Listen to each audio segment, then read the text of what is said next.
James and Edward are engines of the same size. They both have black funnels, buffers at the front, and tenders at the back. And they are both engines on Sir Topham Hatt's railway. One morning, Sir Topham Hatt brought a photographer to Tidmouth Sheds. "This year, there is to be a holiday poster for the railway," Sir Topham Hatt said. "And I need an engine to be on the poster." All the engines were very excited. James was sure his photograph would be taken. "I will look wonderful on the poster," thought James. "The engine on the Sodor Railway poster will be Edward," announced Sir Topham Hatt. Edward was delighted. But James couldn't believe it. He was sure a red engine would be just the thing for the poster. The photographer tried to take a picture of Edward, but James got in the way. "James, leave the shed now," ordered Sir Topham Hatt. James puffed sadly away. Soon the posters were seen all over the island. But James still wanted to be the poster engine. "I wonder why Edward was chosen instead of me." James puffed. "Because," huffed Henry, "Edward is always gentle with his freight cars. And he doesn't mind doing the dirty jobs," puffed Percy. "And he's always on time," chuffed Thomas. James was cross. "I can do all those things too," pouted James. "I'll show you that I'm good enough to be on the poster." And he chuffed away. The next day, Edward and Thomas were working in the yard. Edward shunted his freight cars softly and smoothly. When James arrived, he shunted his freight cars softly and smoothly too. "See, I can be gentle just like Edward," puffed James. I am good enough to be on a poster." "Edward finished a long time ago," teased Thomas. "He's already delivered his coal. That's why he's the poster engine." James wanted to be as good as Edward, so he raced off to collect his coal cars. James delivered dirty coal cars all afternoon.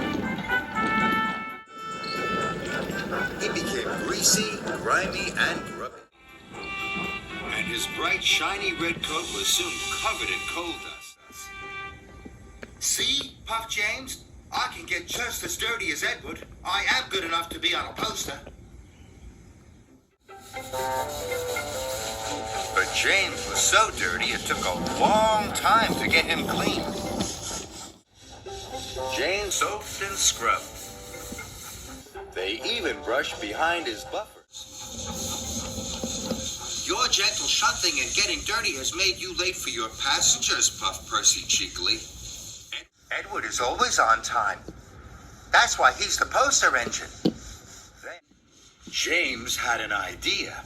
"If I take Gordon's express line instead of the branch line," he thought, "I will arrive before Edward and collect my passengers first. That will show everyone I'm good enough to be on a poster." So James puffed onto Gordon's line. Then he raced across the countryside. James rattled over bridges and clattered through tunnels. Really wanted to get in front of Edward. James puffed back onto Edward's line. "It worked," laughed James. "I'm first." Suddenly, the signal turned red. James applied his brakes and screeched to a halt. But Edward couldn't stop in time.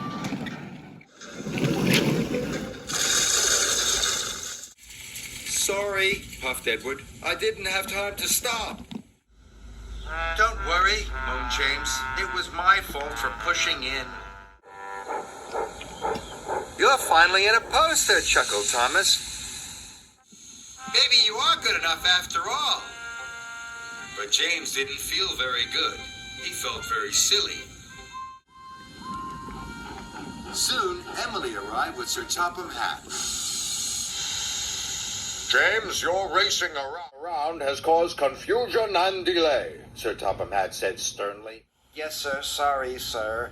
James puffed sadly. Edward, your cylinder has been damaged. You can't take the children to the seaside today. The children at the station were very sad. But we wanted to ride on the poster engine, the children cried. James felt worse than ever. Please, sir, James puffed. If I was a back engine, all the children could still ride on Edward. What a wonderful idea, said Sir Topham Hatt. Edward and his passenger cars were very heavy, but James pushed them slowly to the seaside. His pistons pumped and his axles ached, but James pressed on. They stopped along the way to pick up more children. It's Edward! The children cheered. And look at James. He's pushing him. Isn't James a grand engine for being so kind? James was so proud it made his boiler bubble. He felt more useful than he had ever felt before. Even though you weren't the engine on the poster, puffed Edward, you are still really useful.